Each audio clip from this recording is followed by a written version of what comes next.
I was looking at my stuff. Yeah, there's a resolution. Yeah, resolution 2021-12.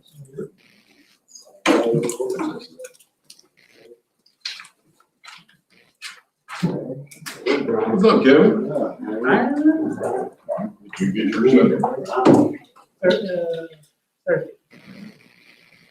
Thursday, I'll be done.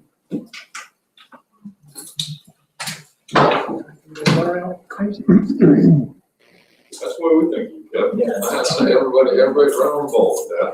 You know, that's the only thing holding me back. Yeah.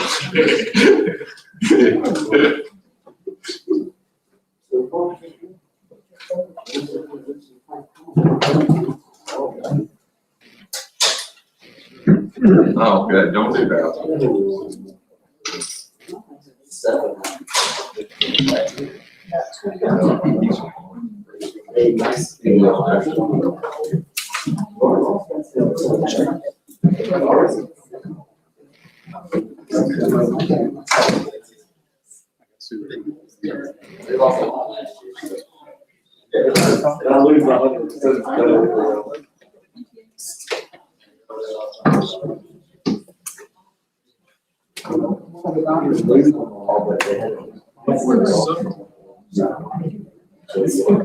How's the sonar going there, Livingston? Are we hanging? Is this somebody in a radius or what? Caller one was not used. Yeah, there you go. There you go.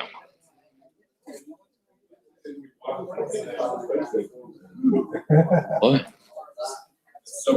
Oh, yeah.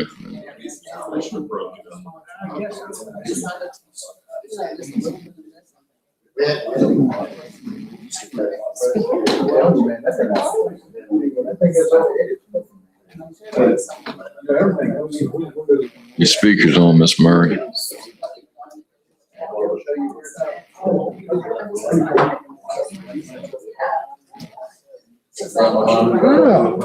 now I can mute people. I know it's not you. I just had to mute someone. I'm like, is that Tracy?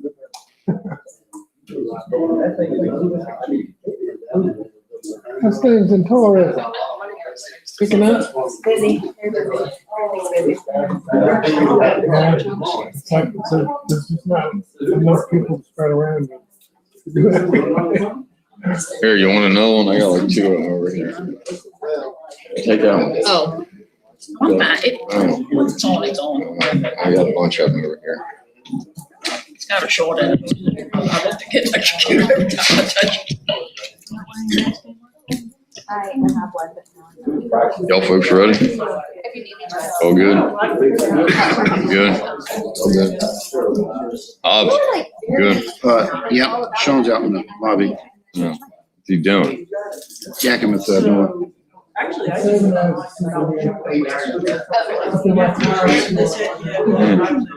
Get him?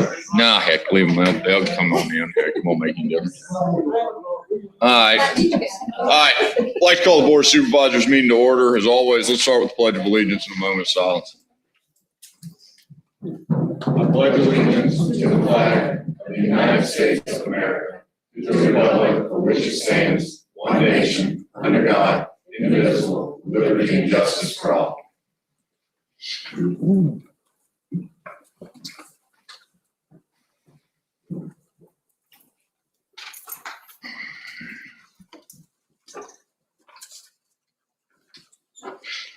All right, thank you. We do have a quorum. We do need to adopt an agenda. Any additions or changes y'all want to do? got this list of consent agenda items, I guess B through G would be added, and then an item 4A to extend the deadline for the real estate taxes. All right, what about the number 8 on the new business? Moving that towards the consent agenda is item H. That work for everybody? Yep. What else do we have? Anybody? We do have a closed session this evening. What's the pleasure of the board? Mr. Chairman, I move to approve the agenda as amended. Second. Motion made and seconded. Further discussion? Hearing none. All in favor signify by saying aye. Aye. Opposed, same sign. As always, public comment. Public comment. Sure. So, it's not really a comment, it's a question, on how to proceed with something, Okay. which is that in the consent agenda, item D, there are many bills that we've already got related to this upfit that's supposed to be, it's anticipated it's going to use that proceeds to pay for it. And many of those bills have not, although you're seeing the detail in the supplement I provided you, I have not actually put forward a motion for you to approve those bills, what I normally do the first meeting. Yes, ma'am. The bills. A lot of the bills that are in this $37,000 are actually due before your next quarter. And some of them are on credit cards. If, So, I mean, you have two options. You can either let me pay them. I can try to get them paid, before the end of the month. Stephanie wants to transfer money tomorrow. So I can pay them and present them to you next time without actually transferring money. that are, But I need to we need to pay the bills. that are in excess of the 30. Most of them are in that 37. All right, but if we approve it during the consent agenda, that should authorize you all to go ahead and pay it, shouldn't it? Well, it won't be in your, it won't be in that detail. For, Transfers. all right, no, that's, anybody have any issue with that? Yeah. All right, yeah, if we, So I'll actually pay them before the next meeting. yes, ma'am. Okay. All right, public comment. Anybody? Livingston, how are we doing on all our technology platforms? All right, so far, They're not flooding in? not today. So Yeah, that's unfortunate. sometime. All right, we do have some special appearances. Report on the vaccination clinics program. Mr. Shear and Brad.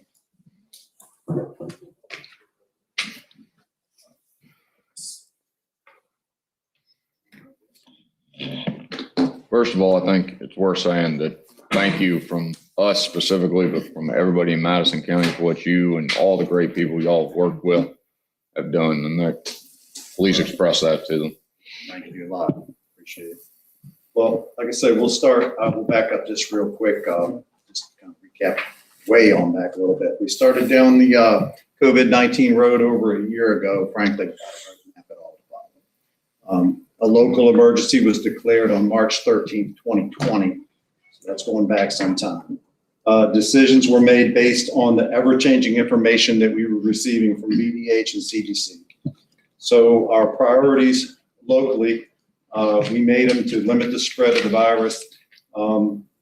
Obviously, senior citizens, our long-term care facilities, those were the priorities, and also to make sure that our first responders had proper PPE. The majority of our effort was directed in 2020 for acquiring PPE, social distancing, and lots of work, sanitizing workspaces. Roger and all them just worked real hard all through that last year. Stuff like that needs to be recognized. EMS was really proactive and procured the powered air purifying respirators, also known as the PAPRs. They got those early, and they were almost extinct right after we got ours, and you could not find them. People were begging for them. So kudos to him for getting them, because that saved on a lot of N95s for his troops. You know, we didn't have to go through them because they actually are the best, highest level of protection you can. So eventually the virus reached our community, and then most folks either had the virus or knew somebody who had it. You either had it or you knew somebody who did it.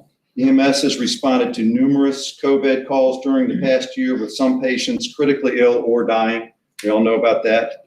Plans were put in place for different scenarios, such as quarantining our first responders if they become sick or infected. And then also we literally had to figure out how we would handle a large-scale death count at any of our long-term care facilities. And we saw, other jurisdictions were dealing with that, so we had some plans put in place to deal with that, which we don't like to talk about. So toward the end of 2020, a vaccine clinic was finally approved, and VDH was tasked with the vaccination effort. It was obvious from the start that they were overwhelmed and would need help with all the logistics involved. The ask from our health district was for help with registration and eventually stand up remote clinics as they quickly became overwhelmed. VDH, it was pretty obvious. They were way in over there. So Madison, being Madison, took the ball and ran with it. Within a week, we were able to set up a local hotline for registration at the extension office, along with the vaccination clinic at the firehouse. All of it would not be possible without the help of many county departments, along with Culpeper Hospital stepping up to the plate. Working together, we have staffed a vaccine clinic at the fire station for the past 12 weeks, averaging 400 to 500 folks on Wednesdays. Over 5,000 shots have been given out. So that brings us to where we're at. We're now at a point where our clinics are becoming hard to fill. We actually have vacancies today, and this is just not local. It's Culpeper, Fauquier, all of them. So the reasons, somebody's going to have to figure that out, why we can't fill them. It's above my pay grade. There's been outreach toward the underserved, along with the faith-based community for vaccination.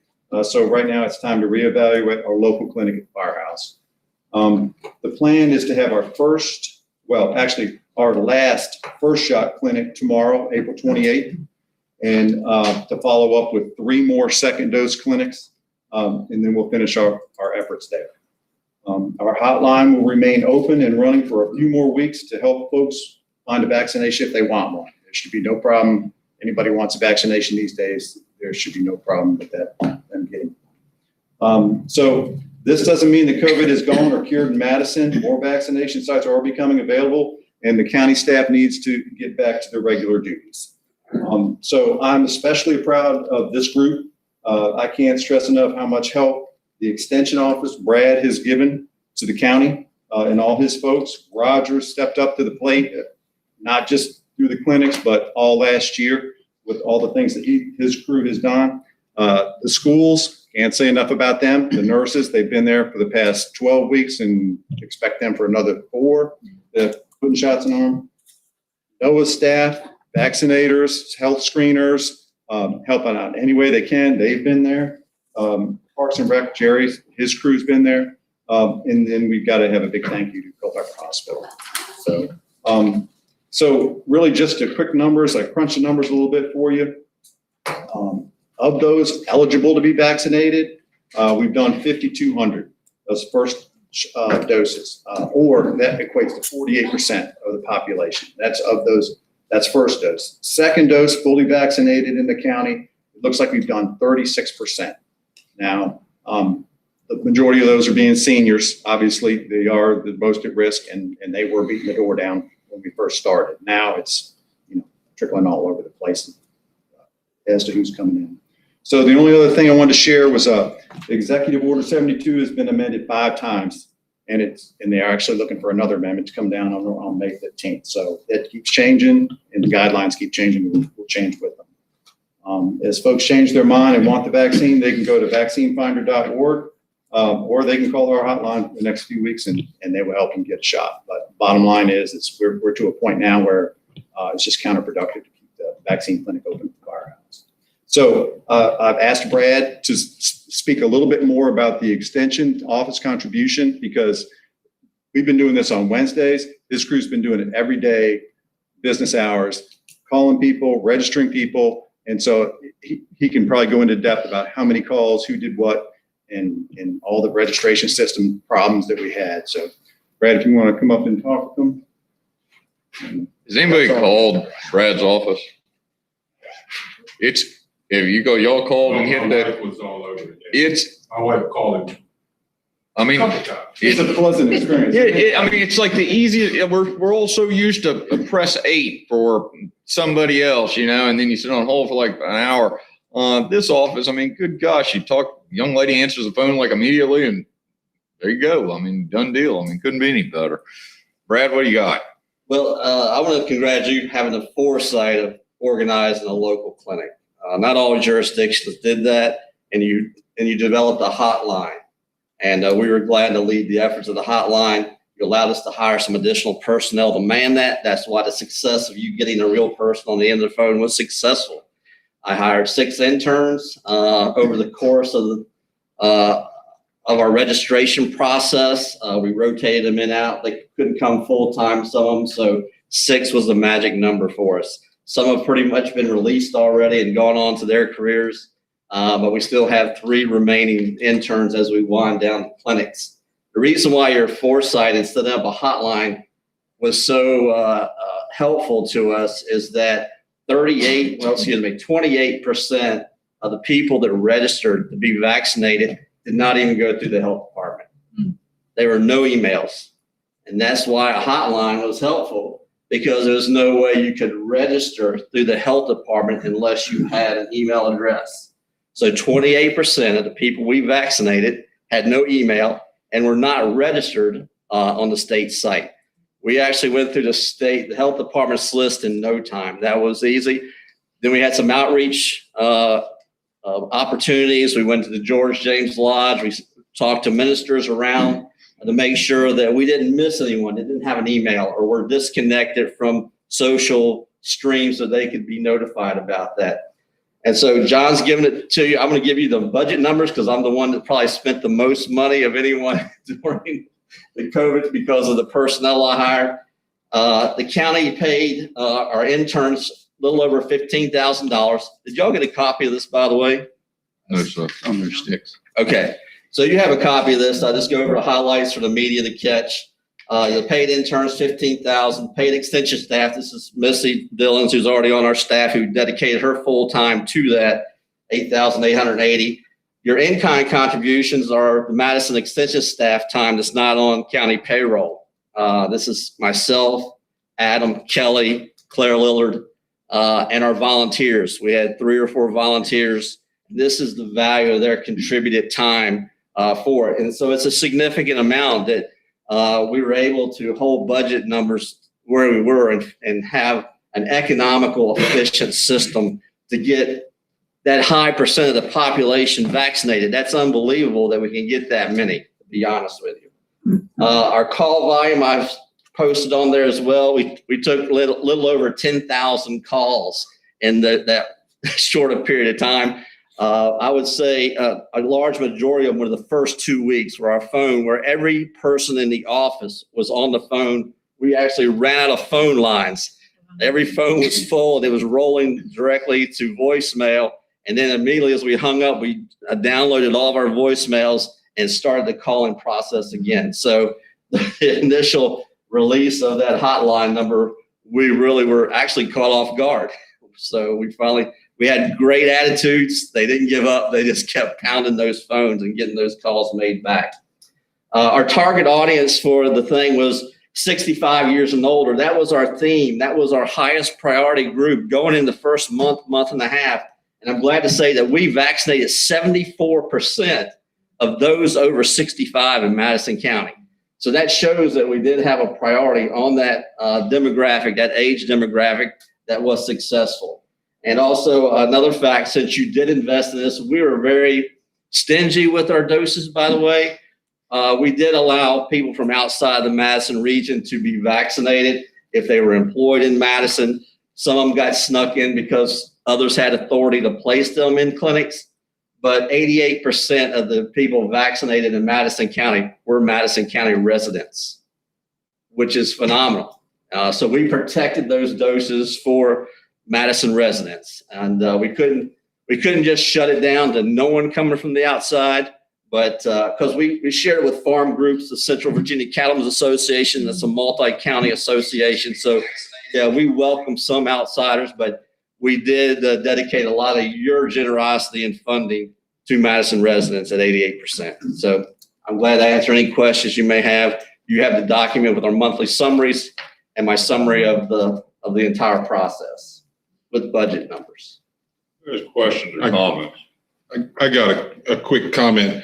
So early on in the process, my wife had called to get a vaccine, and you all called her back. And when you called her back, she said, "Oh, by the way, we have a neighbor in Etland that is 68 years old with medical conditions." And whoever she was talking to on your end of the line says, "Give me their number." She gave him the number.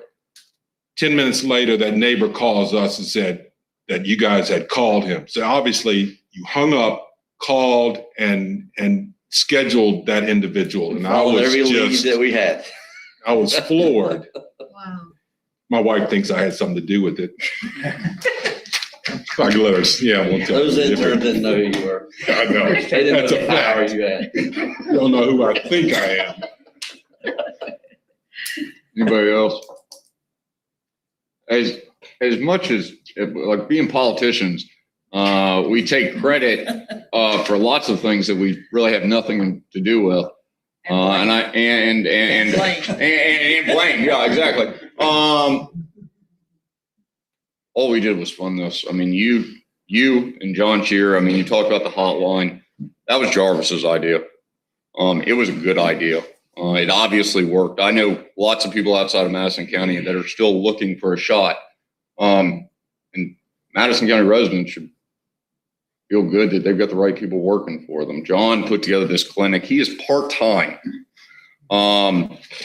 When he took this job part-time, I think he thought, damn, we'll work with some people and do some paperwork. That'll be about it. And then the pandemic.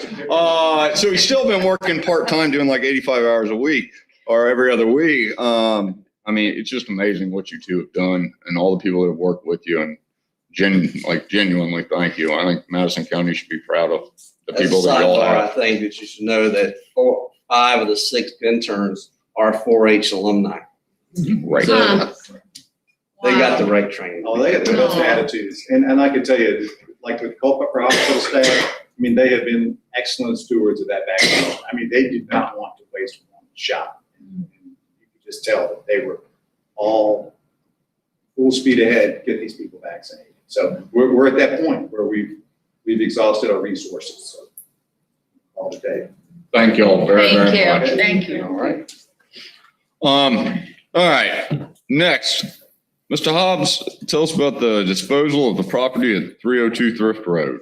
Yes, our construction is starting to wind down at the county administration project, and so we'll be able to move everybody that's working on Thrift Road up to North Main Street probably by the end of June. So this is a move that the board asked for several months ago to facilitate the sale of the trailer units that where the literacy council was and all that for that group. So this would pave the way for that, and also for the sale of the dirt, as it were. So this is a technical requirement in the I believe the Code of Virginia, if not the yes, the Code of Virginia. So the thing to do tonight is have the hearing, but no decisions are necessary.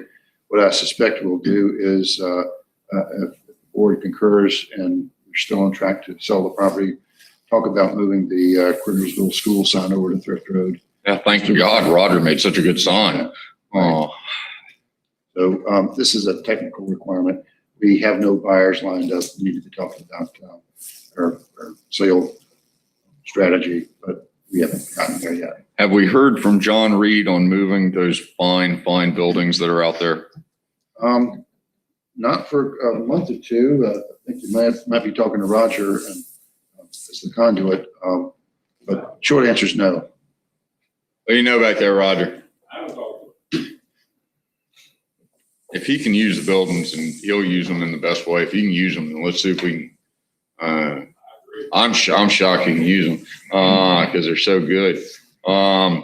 We should check with him, see what the heck the deal is.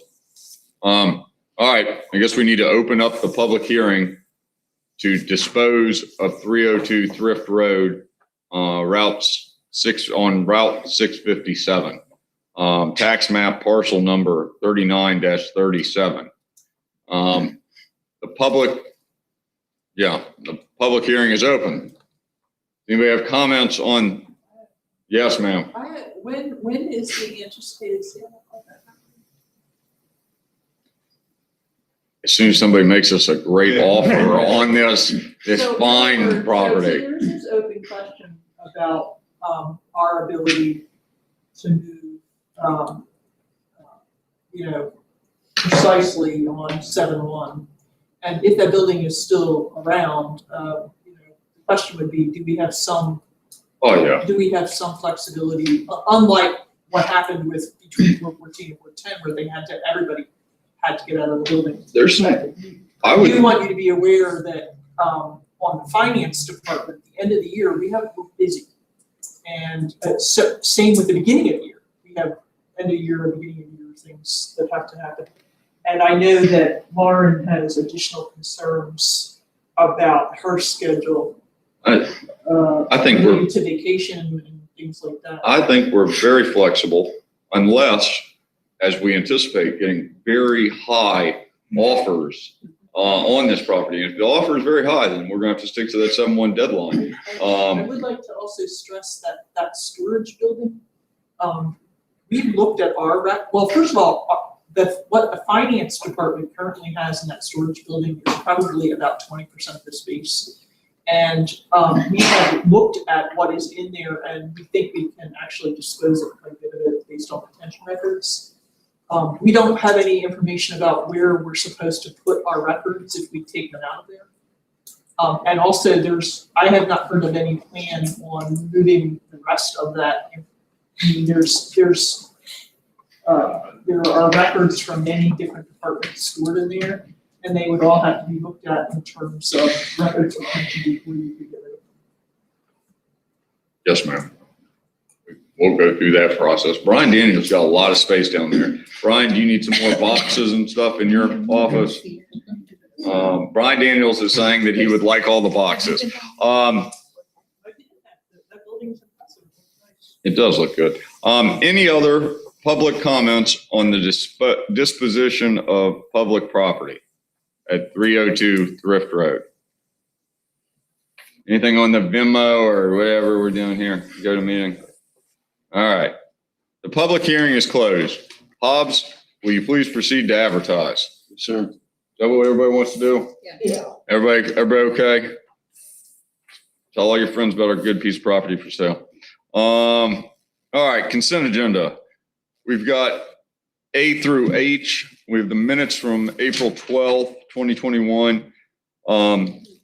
We've got Roger Haynes's firework permit in 124 Little Creek Road on July 4th. We've got the supplemental appropriation 21-51, which is State Board State Security Grant. Supplemental 2152, which County Admin Building Renovation Upfit. Supplemental 2153, which is Emergency Communications Tower Maintenance. Resolution 2021-11, which is the capital budget appropriation. We need to approve paying Clark Nexus 302-756 from bond proceeds, which is a change. And then we have the consent or the added item H, which is the resolution expressing interest in the cigarette tax to the Thomas Jefferson planning districts. Yeah, there you go. Thank you. Anybody have questions, comments, thoughts on these? Please, Hobbs. Yeah, I've got one typo. It should be April 13 minutes. Hey, thank you. Anybody else? What the pleasure of the board?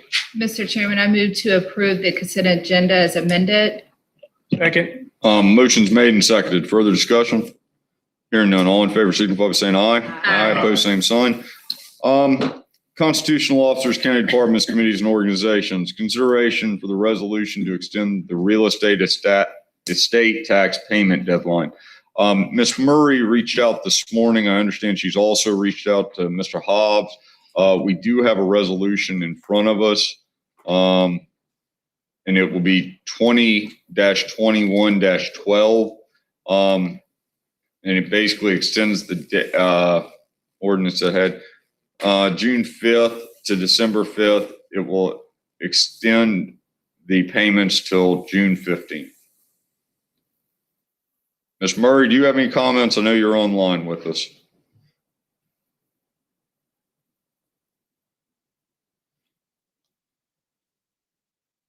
Here she comes.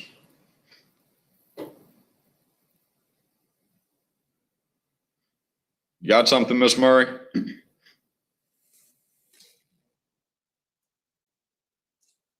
Hold on, we can't hear you.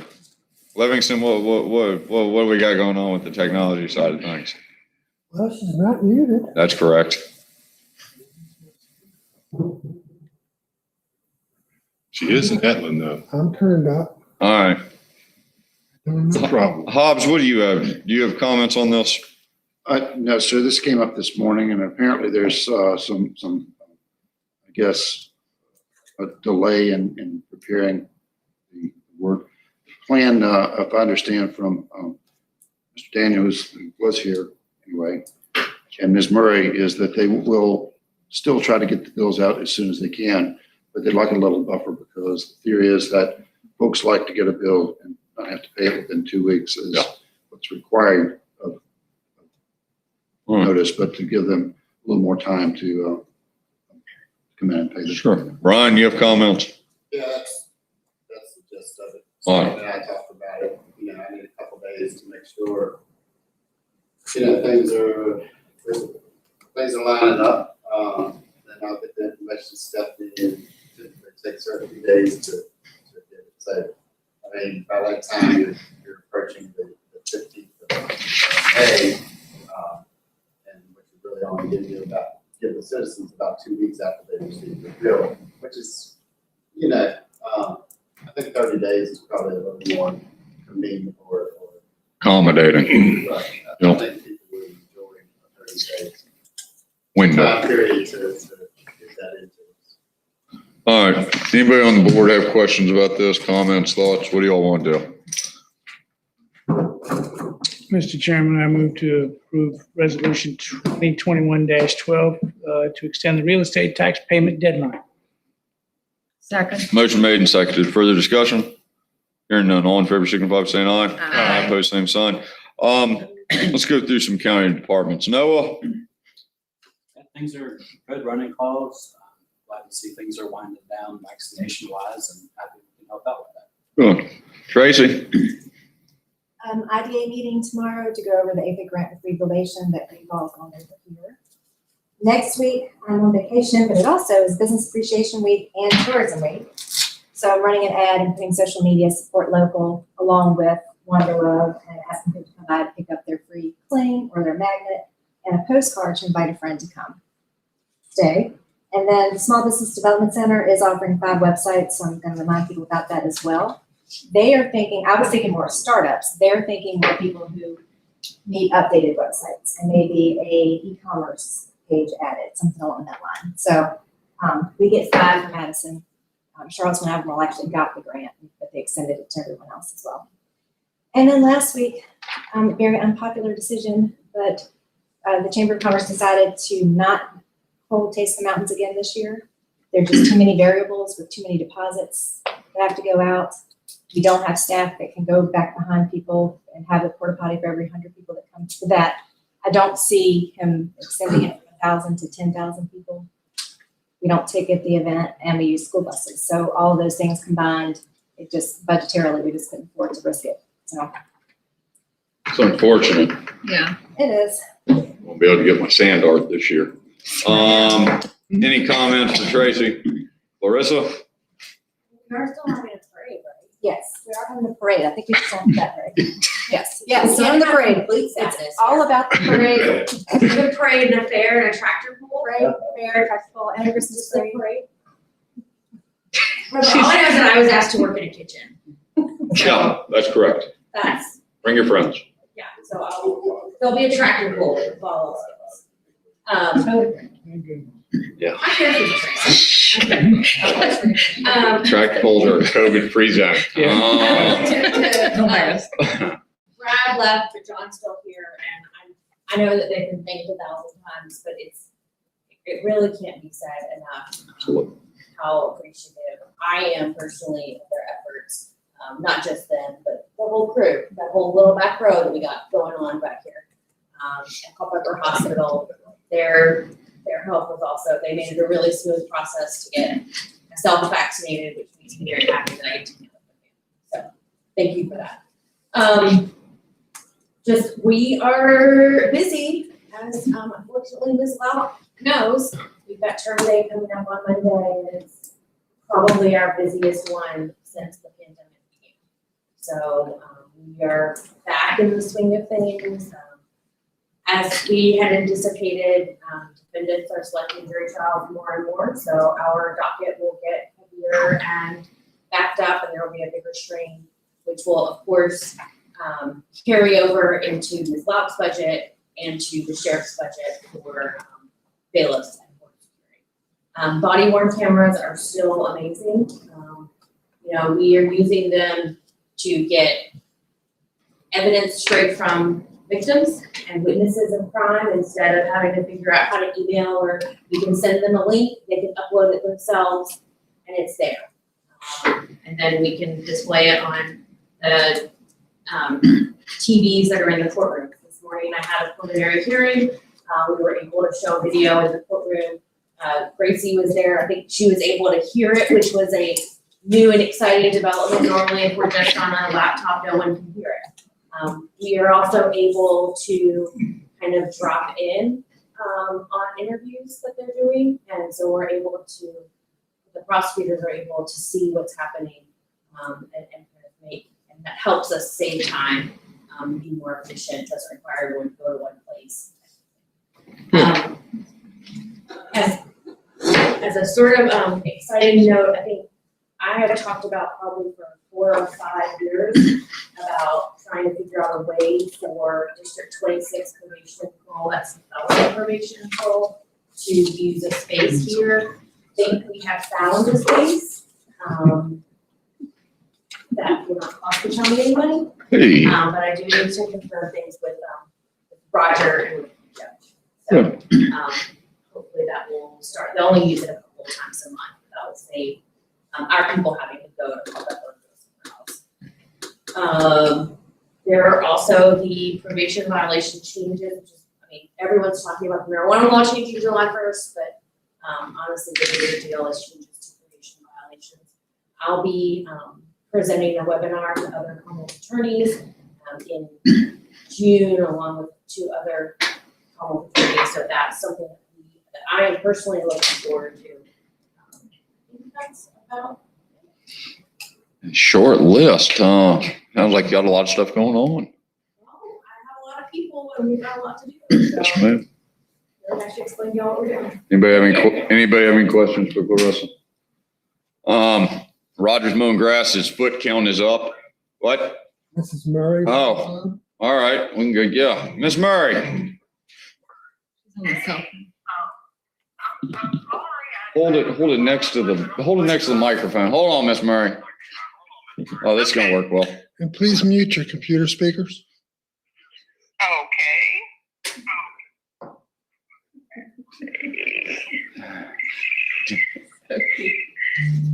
The wonderful world of technology in Evelyn, Virginia, right? If you could see Bruce, you'd know we're advanced. Go ahead. Well, I wanted to speak to you. I know that you actually have already voted for the June 15th extension, and we thank you for that.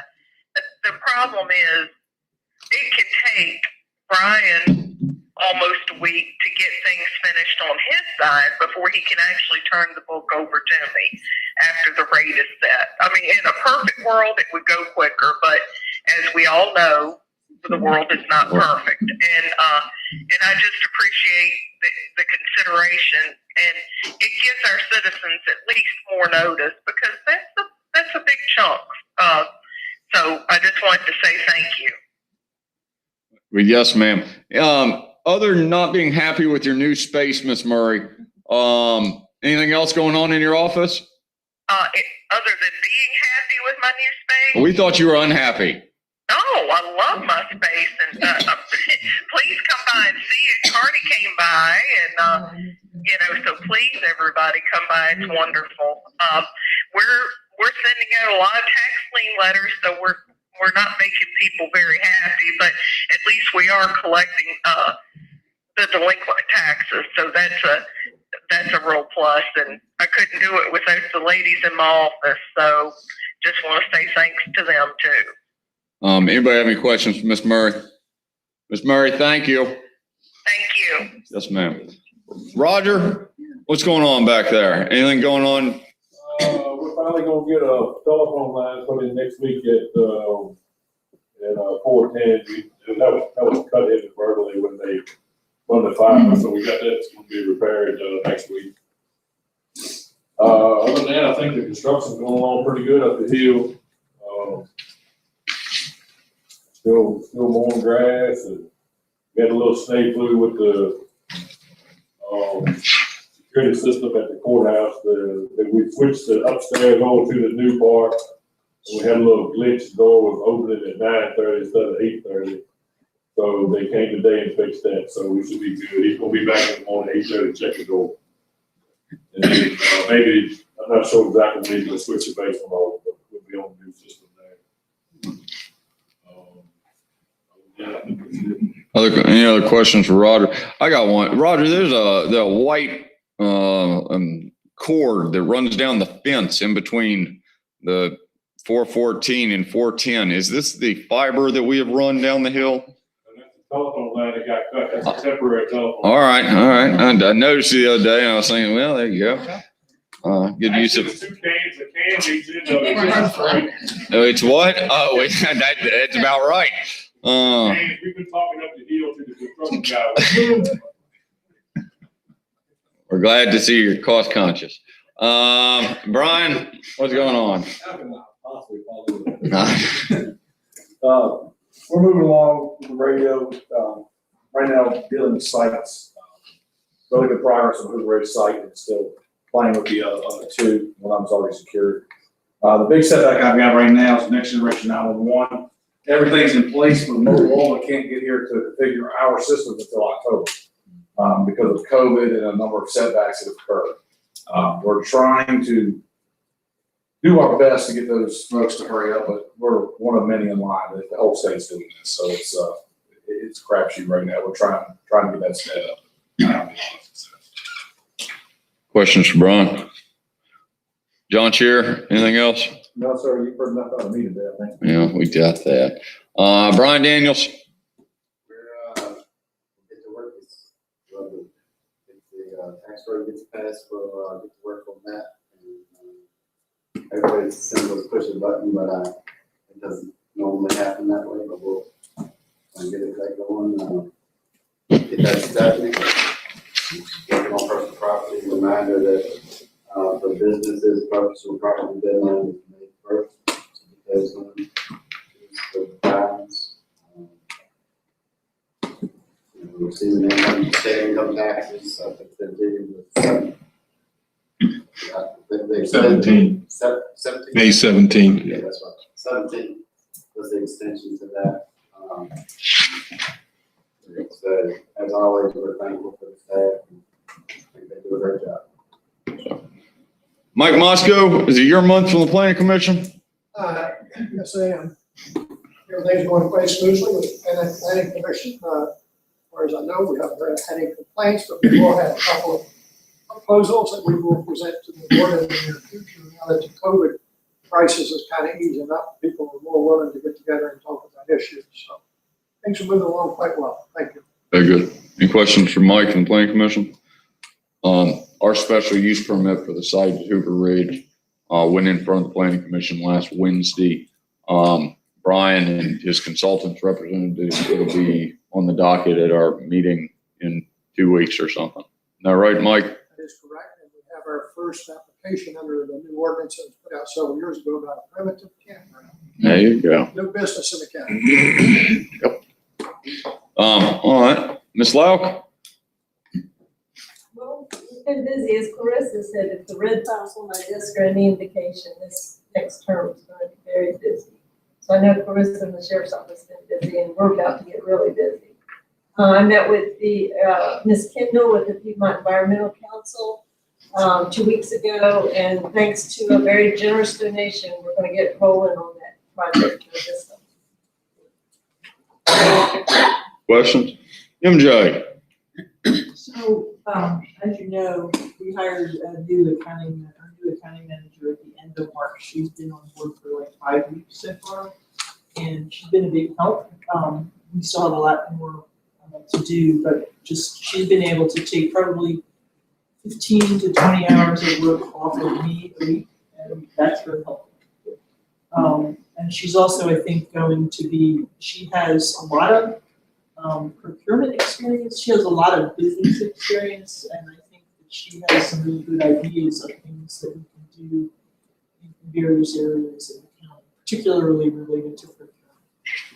She's been participating in some of our pilot sessions.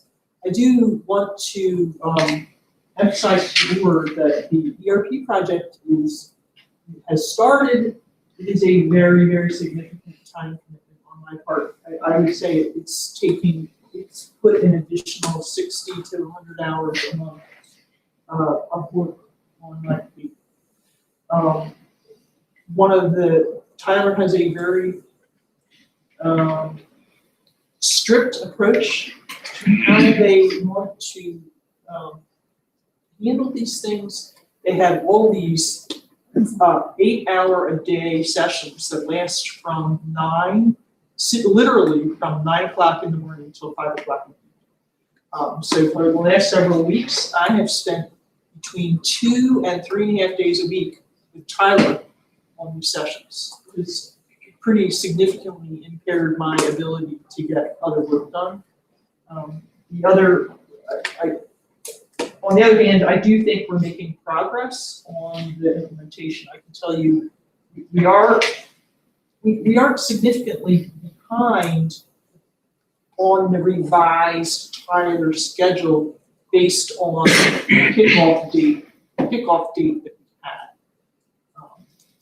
I think to make the argument that this project could have been started with that kind of commitment on my part before I had an additional person on board, I don't think that's realistic. But we have also started the identity project. We have our first identity status meeting on Wednesday, and next week the permitting phase of the Tyler project, which is phase 2, is scheduled to start. Stephanie, I've talked to Stephanie. I think Stephanie is probably going to take, outside of the zoning and building people, Stephanie will take the lead on the financial role on that, because it's more related to what she does than what I do. She handles revenues generally, and I handle expenditures.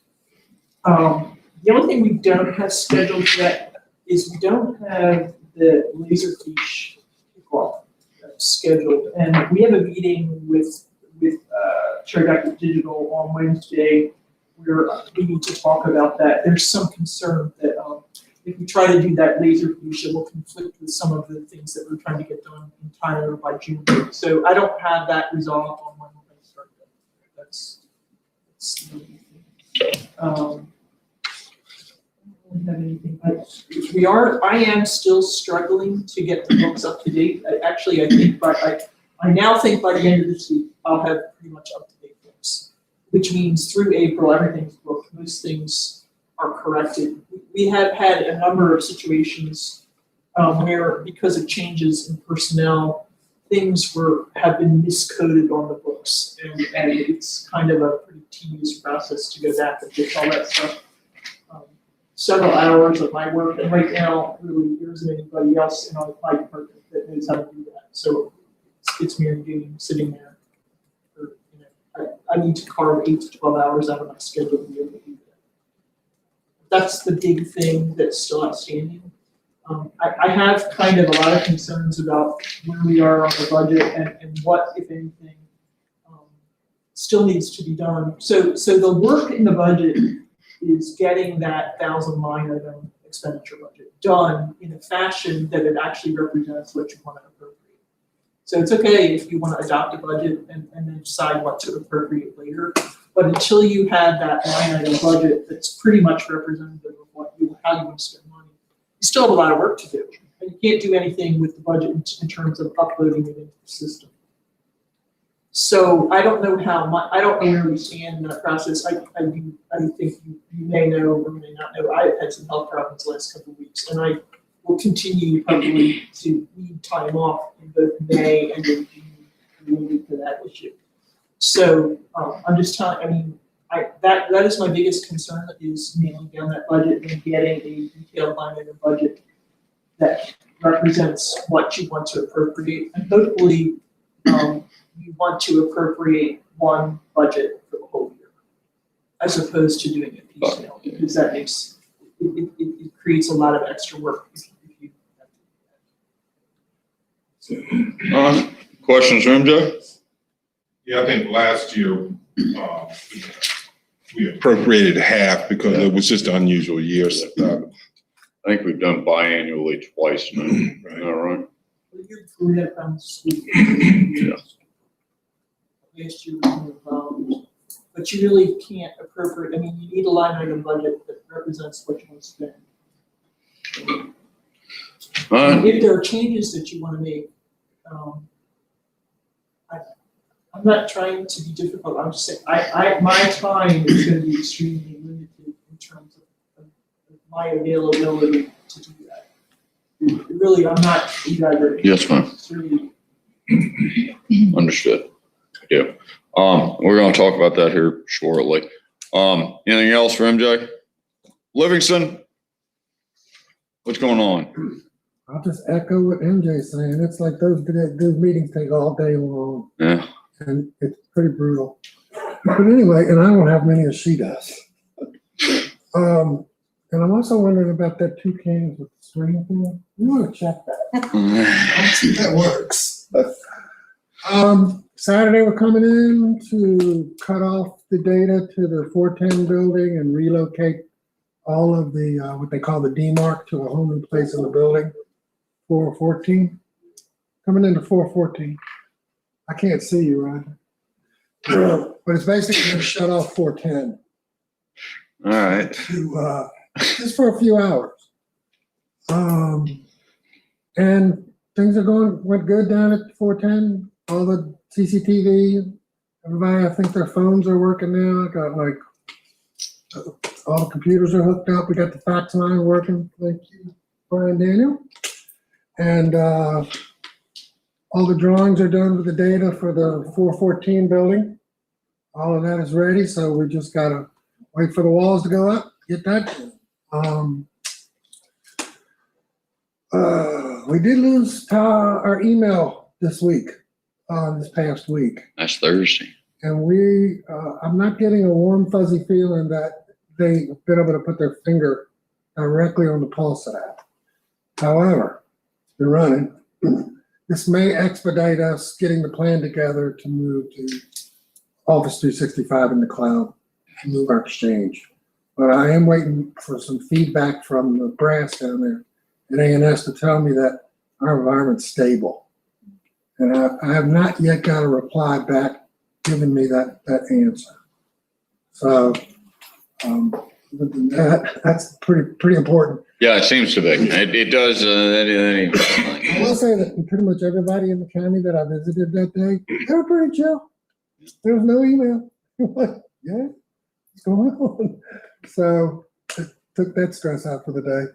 The ERP servers, all the SQL databases and everything, I've seen them all go live up into the new backup system this week.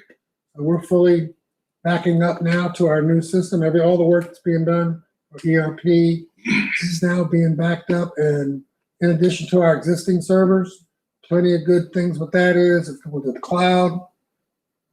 God forbid we have a catastrophic problem in the E911 center. We can spin it up in the cloud now. Everything. People can't, they try to ransom us, attack our servers. We've now got a copy of our data in the cloud, so they can't just rob us. Many more little things going on all over the place. That's a pretty good list. Yeah. Livingston, the sheriff said they have lost video. There's only audio. You said, No, They lost video to, no, I can see it. well, he is on too if you want to call. Oh, Sheriff, are you on? Do you have anything to add? Are you caller 2 or caller 4 by chance? Yes, sir.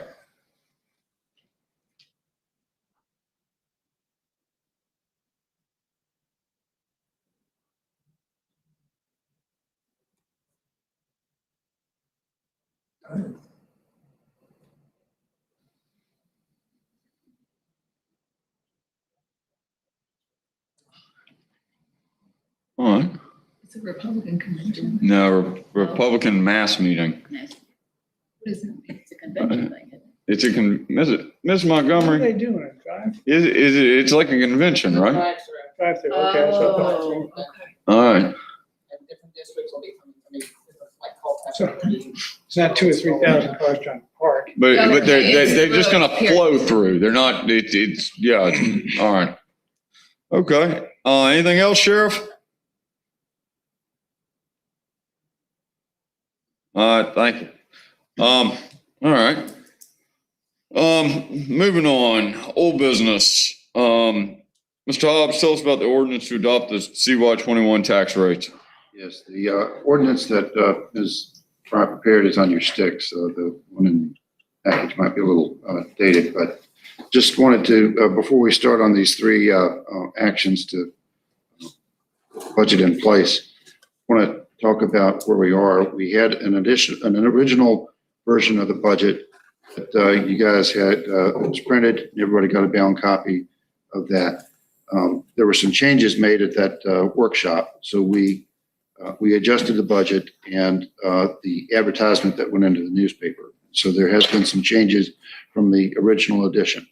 I tried to report those in several times, so you all are familiar with what has moved.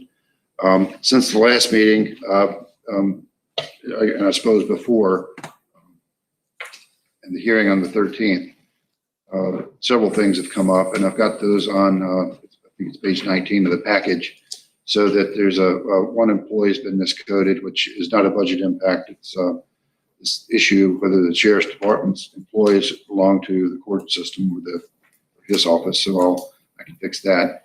There's a business about which positions are comp board funded and not. We were off on several of those, but all that will get eclipsed by this business about the 3% and 5% of business. So I took the advertised budget as the fixed point, and everything is plus and minus based on that.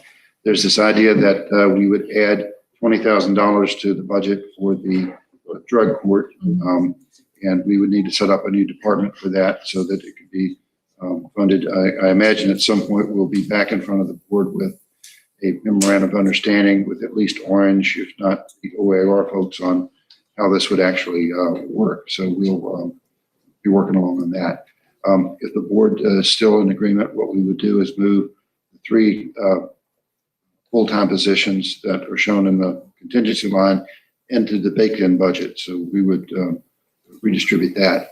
And sensing the board's direction on this, I've configured things around this 5% raises for all employees with exceptions, of course, that we've discussed. And that would take another $80,000. So the net effect of all of that would be to the same total budget, but to do this, we would reduce the contingency from $281,000 to $181,000. And so that's what it would take.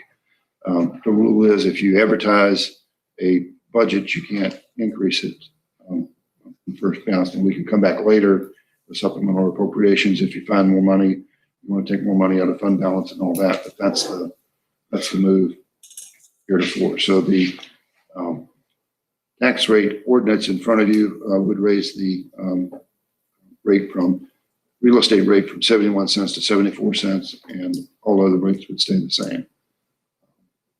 Be glad to answer questions if you have them. What? Anybody have any specific questions I on do that? have Yes, a ma'am. question. Mr. Hubbs, for the 5% raises with exception, what is exceptions? They're, say, the victim witness coordinator, that's a special Oh, okay, case. so grant We have, funded, things that. Right, we have 4 targeted merit increase raises. That's all that comes to mind, but generally across the board, it's 5%. So in the everyone calculation, but there are would be other 5%. exceptions, right? So that's the 80,000. Yes, and that would, the reason for that is we had all those folks that weren't comp board employees. Yeah. Bring them up to 5%. Okay. Let's, if y'all don't mind, can we talk about the budget as well before we adopt both of these, and then we can go and do both of them right afterwards? So, does anybody have any issue with that? Ms. Hobbs, about the budget resolution. The budget resolution put forward reflects the advertised budget. And so, like I said, the movement of money is in and out of contingency, which doesn't affect the overall budget. So the budget reflects what was advertised. The budget ordinance reflects what's advertised. And we did get a correction from MJ on 2 of the items. I don't That doesn't- know. So Doesn't my apply. numbers that I was asked to look at the budget advertisement before it was closed. I prepared numbers based off of the book that was handed out and made 2 adjustments. One for the treatment of I forget the name of that new federal money. ARPA. Yeah. One for that because there was grant funding picked up twice. And that affects the revenue side. And then there was a transfer that was built into the operating budget that was taken out because it's part of the capital budget. Those numbers that on that spreadsheet are what I have as my records of what was provided as the final advertisement. Apparently, what was advertised was different than that, and I have no understanding of what those differences are. So I can't answer that question. What number? Which, What's the number? it's the, on the general gross budget operating expenditures, we have advertised 58,523,478. MJ's come up with 58,653,648. And then the net budgeted operational expenditures, we have at 45,741,752. MJ's got it at 45,871,922. These just adjustments we can make with the adoption of the resolution, I'd assume. I believe the resolution that Fry has is the one to use. Again, the draft ad was changed from the original edition to the one that was advertised. Yes, sir. Based on this 3%, 5%. Okay, all right, no, that's fine. Okay, All right, did anybody, all right, let's go down the 2 that are just kind of out there. One, first, I think everybody is committed at this point to funding the drug court for 20K. Everybody good with that one? Which is baked in. The other one, the other one is the 5% versus the 3%. We've had discussions on it. At this point, I'm kind of leaning just to do the 5% across the board and being done with it. I think a caveat that goes with this is the second year we've done fairly substantial adjustments. This one is an adjustment that's kind of brought on by the governor. This needs to be remembered next year, maybe the year after. Those adjustments probably are not going to be there anywhere near where they're at right now. Yeah. That's kind of where I stand on it. What's everybody think? Yeah, I think I think we should take the opportunity to go with the 5%. I mean, all the county employees that I deal with, I think we're very lucky to have who we've got. And then I look at it like, okay, so the governor says 5% across the board, of course. Of that, how is the state gonna fund us about 40% of that, you think, Jack? Here or there, say? I'd rather not say. Well, just, so the state is funding a percent. Let's just say they're funding 2% of that, or 2.5%. Say they're gonna do half. So we're gonna spend 2.5% to get 2.5%. So we're matching that. Probably is a little more, actually, but anyhow, I'm in favor of going 5% across the board, but I'll remember this next year, this time as well, because I put 1.22% cost of living in Skyline's budget, which just got approved last week. Well, it did do 2% on a few, but I can't imagine that there's going to be very many taxpayers out there that get a 5% raise. But this is a little bit different when it comes down from the governor. But so I'm in favor of 5% across the board. Well, any adjustments that we need to make on this budget? All right, we've got an ordinance 2021-1, which is the adoption of the tax rates, the change of the 71 to the 74. And then we have resolution 2021-10, which is the adoption of the budget.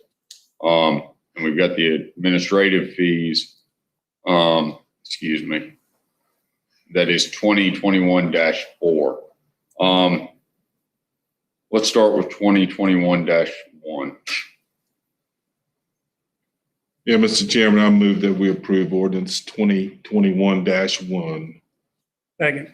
Motion made and seconded. Further discussion? Hearing none, all in favor signify by saying aye. Aye. Opposed, same sign. Budget, the adoption of the budget, resolution 2021-10. Mr. Chairman, I move to approve resolution 2021-10. Second.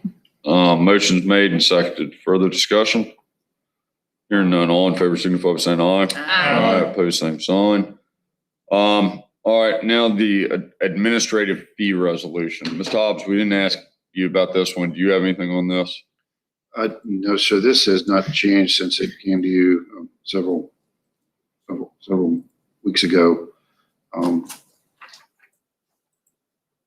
I believe there's some changes to the way the building fees would be assessed, but there's no gross changes in this area, just tinkering, if you would. Questions? Resolution 2021-4. We all want to do. Mr. Chairman, I move to approve resolution number 2021-4. Second. Motion made and seconded. Further discussion? Hearing none, all in favor signify by saying aye. Aye. Opposed, same sign. All right. There you go. Since we're moving into new, anybody else have any other old business? We are moving into new business. We just did the budget deal. Y'all want to move number 10 up so we can, since we just discussed this, and go through the hot wash? That's not my word, Hobbs. I appreciate you putting me next to it, but I can go with hot wash, but I don't know about that I one. looked it up. What'd you come up with? It's to douse something with really hot water to kind of clean it, sterilize it, or right? Something to that effect. Oh, is it You want to know what hot wash means in our world? military? Is it in the military? Yeah. What does it mean to you? It's just tickled me that word came up. But anyway, after an incident, while stuff is still fresh on your mind, we would have what we would call a hot wash real quick while stuff. So because if you go home that night and go to sleep, certain things in your mind you forget. So we used to call it a hot wash. Just go through and kind of brain dump everything so that you can get it out there after an emergency. All right, y'all want to hot wash the budget before we go down to the animal shelter? Everybody got a problem? Hobbs, tell us about the hot wash here. All right, well, the idea is just kind of run through and just put it out there what you liked and maybe what you didn't like about this year's budget procedure. And I've got my list that I'll be glad to go through and maybe kick things off. But I think that we were late getting the actual fiscal year 20 figures from the audit into the system so we could understand what those were. So that's the basis of what actually got spent. So we could have done that earlier. I do think that we ought to be requiring departmental budget requests to follow a more strict regime when it comes to personnel and articulating more exactly existing full-time hours and overtime hours and part-time hours, and then separating that from new employees, part-time, full-time, overtime, and all that, and then any specific raises. And so if we had that better broken down in a more consistent format, I think that would have, first of all, helped department heads with their requests, but then it would have helped feeding the development of an actual budget. Then the second section would be operations, and I think that's what the traditional, what I've noticed is that's what everybody focuses on, not so much personnel or capital, but then to do a little bit more formal review of the capital requests in terms of what it's going to take and an impact on future budgets, and a little bit of a write-up, which everybody seems to appreciate. For the narrative. Yes, so I think breaking things into those three broad categories would help not just the department heads form their budget requests, but it would help those of us that are looking at to understand. So a little better formatting on that would. I do think that we had to scramble yet again this year on donations and donor agencies with scheduling time slots and all that. So maybe if we just gave everybody their time slot in December and said, here's your specific time. So we could, well, here's your time slot and that's that. Maybe that would help avoid some of that confusion when we're up in the middle of everything. I think that I used to not like it so much, but I've come to appreciate this business about everybody coming to the board and presenting their budget. I think it's a good exercise. It's very time consuming for y'all, and you know how we are about meetings. At any meeting we go to, it's not just going to the meeting, it's setting up the meeting and going.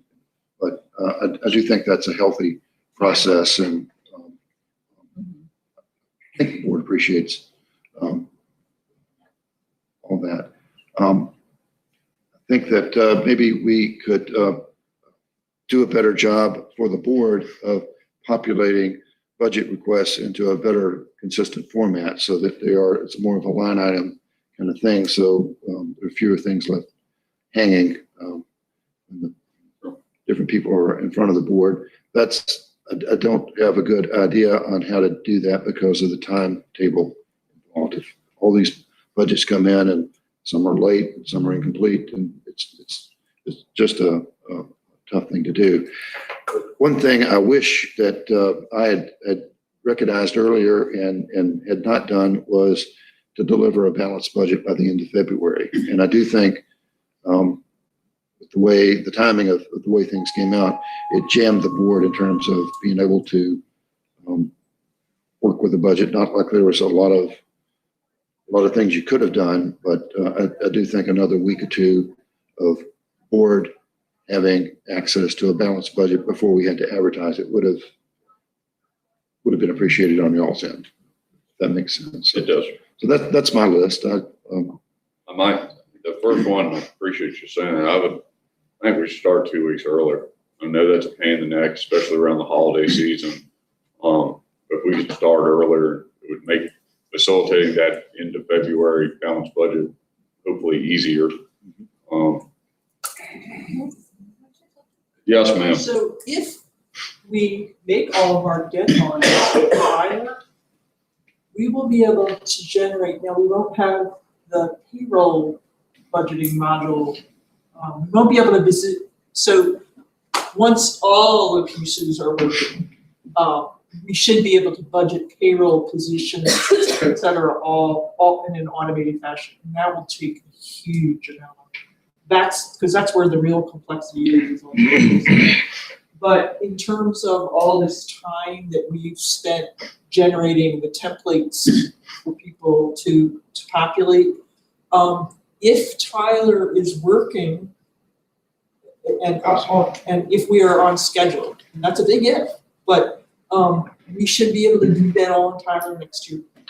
So that there will be no creation of Excel spreadsheets for department heads. They will have access to Tyler and they will be able to put their numbers into Tyler.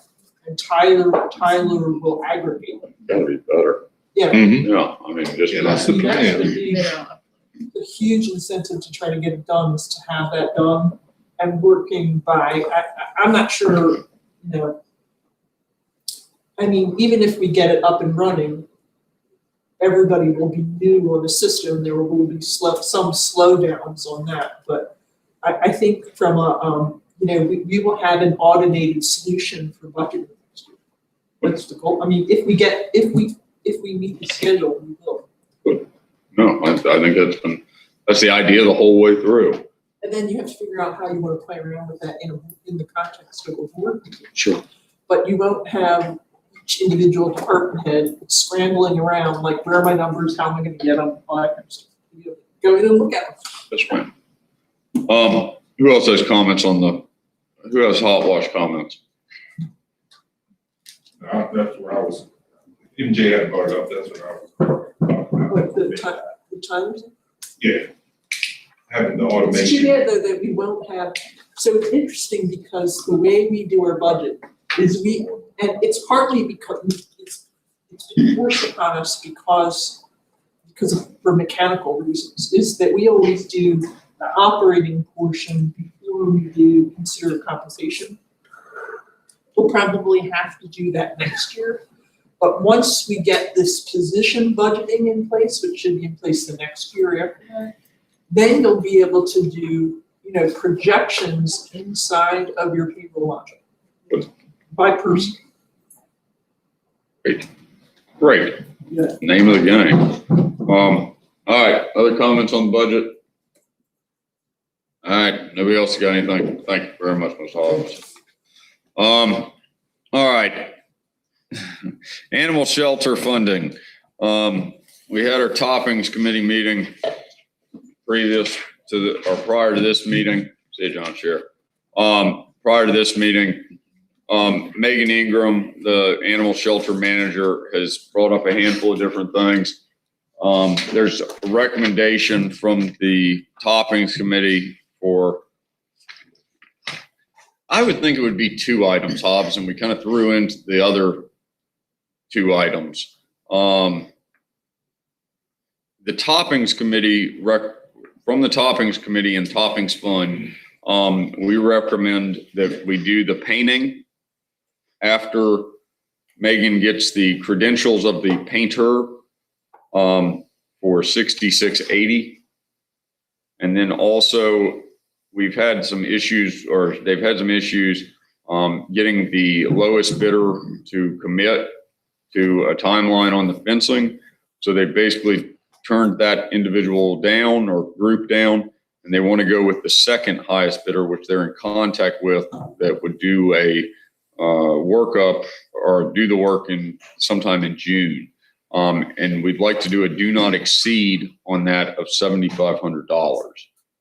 Ms. Hobbs, what else am I missing from toppings? That's all from toppings. Anybody have any comments? Well, on except these? there's no progress on the dog park. Yeah, dog park, they've got Connie Dethridge of the PRA is working with the PRA staff. She's doing a lot of it, trying to apply for grants that open up on May 1st to fund the dog park out there on Hoover Ridge. that we had the presentation for a couple weeks ago that I think was it $26,000 or something. So hopefully we can get some grant money for our future dog park. What do y'all want to do with these two items with the topping fund? Well, Mr. Chairman, I move that we approve the topping committee's recommendation of $6,000 for painting and not to exceed. No, 6680. My typo was. Oh, 6680? Yes, sir. Sorry. Excuse me. 6680 for painting and not to exceed $7,500 for the play yard fencing. Second. The caveat on this is with the do not exceed, as we know, she didn't have the number in front of us. If the number is above that with building supplies going up, she will have to come back to ask again, but she is very aware of that. Anybody else have any comments on these? All right, all in favor, signify by saying aye. Aye. Opposed, same sign. The other three items that we talked about were from the animal donation pot. And there's two, the way I understand it at this point, there's two sides to the animal donation pot. There is people that have left money for specifically medical issues with animals. And then also another category, which is generally other. We'd like to pull from the animal donation line, the cat condo, which is a set of cat cages, living area, I guess. She also would like to get $3,000 for the excess medical issues. And that would be items that aren't covered specifically by the budget, I guess. And then the other one was, she's got what they call a cat tree. That's all new information. But it's not a tree. It's not a tree at all, which is thoroughly disappointing. It's like a I don't know, plaything for cats. I don't know what to say here. And that's going to cost $961.88. We'd like to pull that from the animal shelter donations. Hobbs, what am I missing here? I think you got it. Yep, there you go. Anybody have any comments on funding these three things through the animal donation lines? Apparently the cats hang out in the lobby and they need a place for the cats to be cute, recreate. For when someone's coming in to adopt them, they have a little play area. Yeah, so they can be cute, yeah. Like a. So you can see their personality. Cat tree thing. I never had to look Cats for a out there cat. justify this. They find me. I don't know. Were they I'm caged? having a hard enough time talking about it. The condo is just broken, so the cage in the condo is just broken. So they pieced it together. They try to make it work for a few years, and now it's just so. It's all stainless steel, and so they can clean it and everything. Understand that these are donated monies. People actually donate money to the Specifically for them, shelter. yeah. Sometimes they designate medical, sometimes it's something for the critters. Bad word. But Hey, they, that sounds about right. and so it's not part of the county budget, which is why it's in front of you. So this is not using tax money for Right. this thing. Right. These are But nevertheless, donated money for the shelter purposes. it requires a vote on their part. Because it goes through the county's books. Oh, because it goes to the county. Anybody else have questions on using this money? We do know where our balances are. The animal grants and donations fund currently is at $14,064.88, and that's prior to us allocating this money towards these specific items.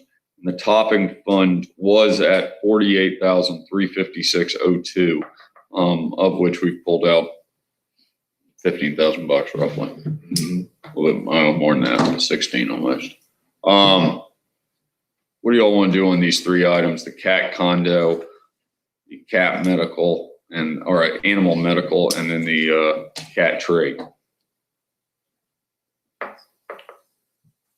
I didn't keep up with what was what, It's- but I'm happy supporting the toppings.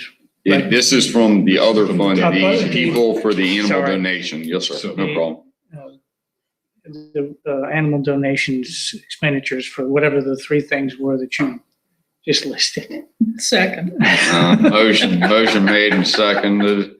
It's for the cat condo, the medical, and the cat tree. Have a public hearing. I'm good now. I'm telling you. All right, motion made and seconded. Further discussion? Hearing none, all in favor, signify by saying aye. Aye. Opposed, same sign. Well, that was good. Thank you for that. It's taken me a long time to pull this together, and I'd hope to make a report on this, how confused it was, but thank you for disposing of it. We just move on approved now. a All right. $10 of million budget, talking about cat trees. Cover all bases. Procurement. This is a great one. This is like the best thing going on. Procurement of broadband consultant and ISP partners. Hobbs, we had a meeting. Tell everybody about the meeting. It was great. Back up. Absolutely We, great. at the last board meeting, asked me to prepare an RFP for a consultant. The idea was this would be somebody that would lead us through some strategy and pull us together and be a focal point for all things broadband in Madison County while we went to work through this. In the meantime, we were contacted by the folks from Central Virginia Electric Co-op who have this Firefly service. And we had a meeting with them, and the upshot of it was they want to jump outside their service area into the REC service area and provide broadband internet, to the point that this would be fiber optic service, universal for Madison County, fiber optic to the home, which is the end game, as it were, when it comes to internet service for residents and businesses. The theory being that satellite service or cell phones or wireless is a Band-Aid, and they say an expensive Band-Aid, and that's can be gotten sooner. It comes at a cost, but it's sooner and now and is acceptable these days. Long term, they say fiber optics is where we need to be. So this would be going from what we have now in Madison County, very limited, to as good as it gets.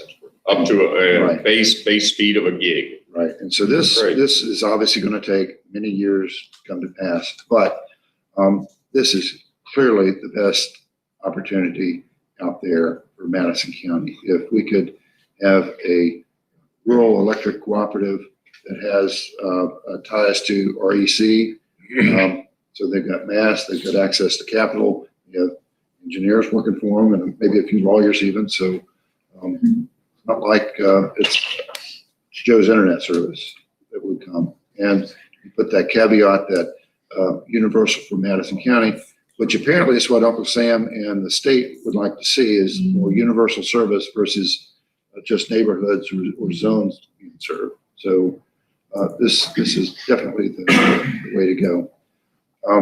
We asked them to make their presentation on this at the joint meeting because that seemed to work last time. So some of the folks that are interested in broadband on the planning commission and the board, and so this would be more of a public unveiling of this concept, and really you ought to hear it directly from them than me. I'm paraphrasing a lot here.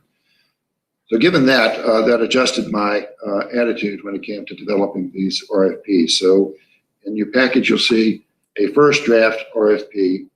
This is not so much for a strategist or a broadband consultant, but more of a project manager, somebody that can help write grants.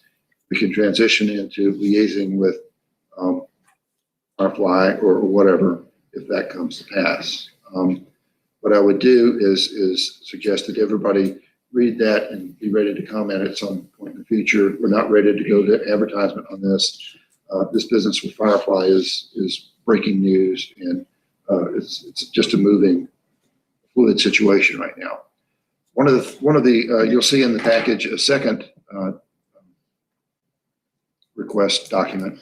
This would be similar to what we did several years back to solicit internet service providers. So the concept is there needs to be somebody that actually sells internet service to customers. And we've said all along that doesn't need to be Madison County. I think even the folks that are proponents of the broadband authority say that ought not be the broadband authority. So that's definitely a missing piece. broadband in Madison. And so the difficult thing is that we have ideas and we have grant application deadlines and all that. So if we get right up against the deadline for applying for grants and we have multiple providers that want county support, it would be good if we have these vetted in advance of that. And so that's the play on that, is to who would the county select to be its partner for this internet service division in Madison County, because it does take a final step. So the idea would be we'd find a private or quasi-private sector partner to do that.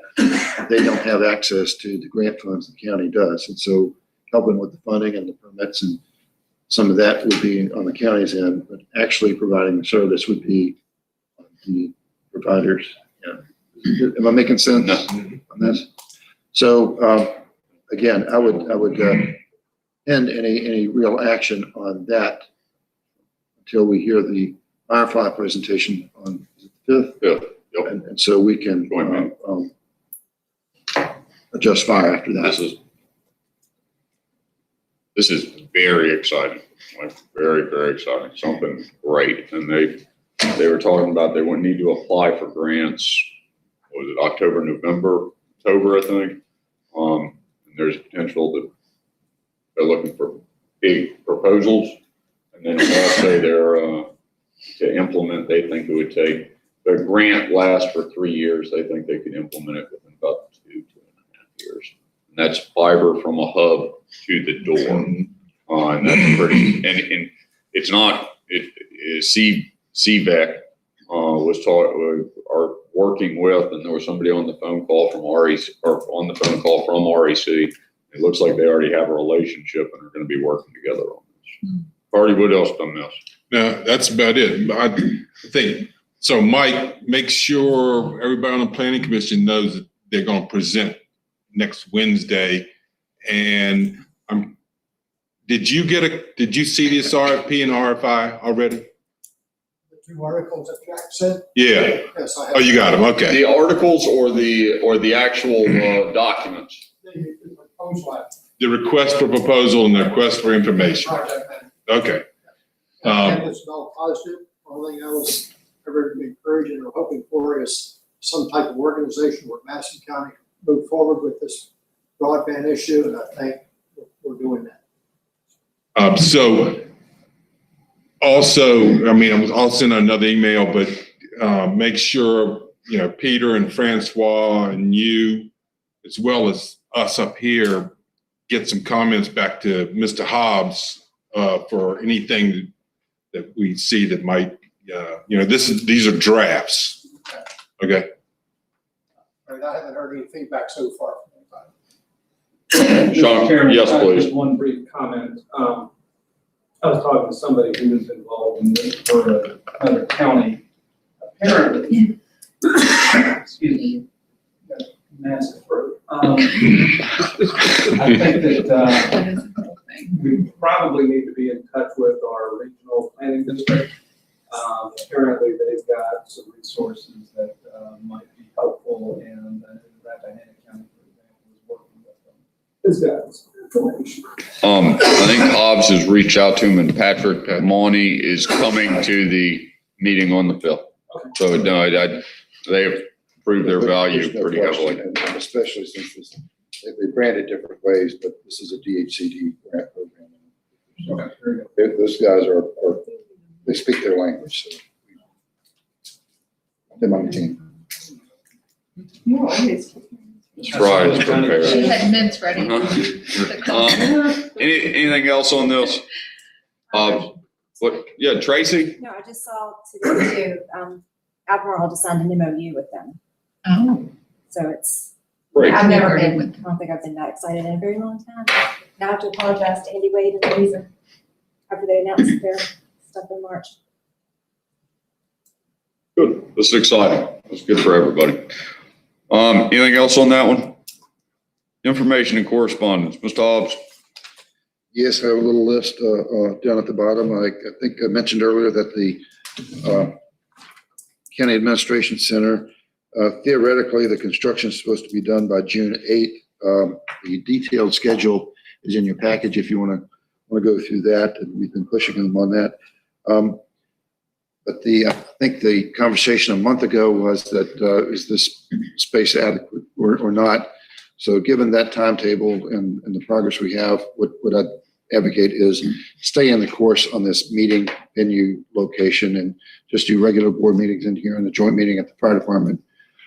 We don't want to commit to occupying 414 for meetings until we're fairly sure we can go in there, especially if we advertise any hearing to be concurrent with the meeting. So that's the difficulty there. We need to be able to project that several weeks out before we want to do that. So that's my scheme on that. Today, Roger Berry got a letter from, or was it today? Yesterday, from our transfer station operator. Apparently, there's a 6% increase in landfilling fees, so we'll have to be figuring that out. And there's another budget adjustment that's coming. But On a side note on that, where they're supposed to give us a 30-day notice, they evidently got caught in the cracks in their place and they didn't realize it until now. So we won't be charged that for the first 5 months of the year. It was retroactive to them January 1. We won't be charged until May or June. They have to give us 30-day notice before they increase the price. Thank you, Roger. Please. At the May 11 meeting, we have Ms. Shepherd from VDOT coming to you to talk about the 6-year plan. And I think in your sticks, there's multiple variations on that I'm going to have to get her to explain to you. And they want the board to pass a resolution to designate Desert Road as a rural rustic road so they can work on that under that program. There was, as of I think late last week, there was some conversation with between the other folks at VDOT and Ms. Fry about the actual wording on that. So we held off on that and figure Ms. Shepherd appearing. And then, on a sorry note, we got another lawsuit received today from the Rothers. It's the 4th lawsuit for the monopole case and 5th overall if you count the Pennsylvania business. This is starting to cost a lot of attorney time and staff time. So we'll just have to report on that as it evolves. Anybody have any questions from the tops on those items? So I guess to make sure, since the board, we just extend our arrangement with Mr. Taves for that one. And it's just, I guess contract number 4 with him or whatever it is, I've lost count. Everybody good? Working with Mr. Taves, he is doing, I think we found the exact person that knows more about this than certainly anybody here. What about, is Miss Shepherd coming to see us or is she just going to sit on the computer again? Virtual. What? It's going to be virtual. Oh, virtual. Yeah, good. We're doing real well with her with that. You can't talk her into coming? Yeah, it'd be good. I'll send her the email and see what she gets. I mean, May is when we do the 6-year plan. And that's they need to be there. It would be very helpful for her to come to one of these meetings, finally. Everybody on board with that? Anybody else got any information and correspondence? We met last week with the Swinging Bridge people. And Mr. Gregg provided them lots of help and information trying to push them in the right direction to form a 501c3 and start taking care of these swinging bridges that we value so much. They are in the process of putting their thing together, and I'm sure they'll be back to us and see where we're at with the swinging bridges. And we need to get another rescue squad meeting. Oh, yes, we do. Yes, ma'am. Because it's been, what, a month? Yes, ma'am. Yes, ma'am. We do. Any other information and correspondence? No, sir. Anybody? All right. Public comment. Public comment. Public comment. Oh yeah, get to the media platforms there, Livingston. I'm sure they're rolling in.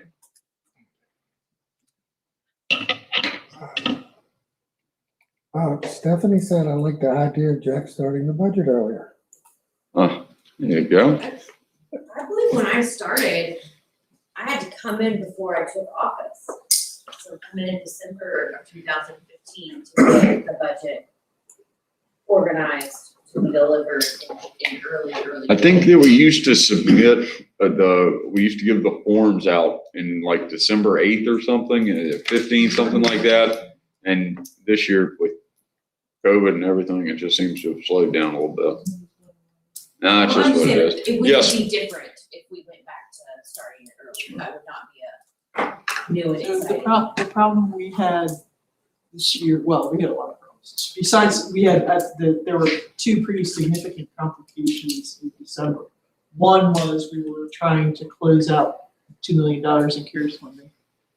And the other one was that the state accelerated the filing deadline for our PAFR. So it had to be filed by the 15th, and it used to be filed on the 31st. Yeah, I'm So, not I mean, asking those two versions, I'm things, just saying that this is yeah. fine.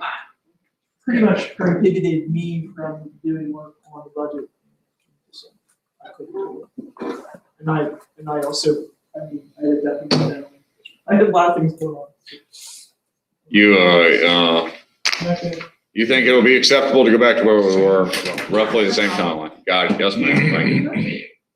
This is food for thought, but I think that the code has specific requirements when you pass a separate capital budget. And I think there's actually a different deadline for it. I was looking at that this year. So when we look at doing a capital budget next year, you may want to see what the code says about the deadline for capital budgets. All right. Because I'm pretty sure it's different. Later? Earlier? It's far worse. Far. That is not helpful. Thank you for the information. Most people do their capital budgets. Earlier, yes, ma'am. Oh. Yes, ma'am. They don't do All right, other public comment? No other public comment. We do have a closed session. Thank you, everybody, for coming. Ms. Hoffman, please. I move that the board convene in a closed session pursuant to Virginia Code Section A 2.2-3711, A1 for discussion on the assignment, appointment, promotion, performance, demotion, salaries, discipline, or resignation of the county administrator. Second. Motion made and seconded. Further discussion? Hearing none. All in favor, signify by saying aye. Aye. Same sign. I wanted to show you. Thank you all. Are you leaving? I got an email from Norman. Norman, I almost said Norman again. It's in my head all day. When did the Firefly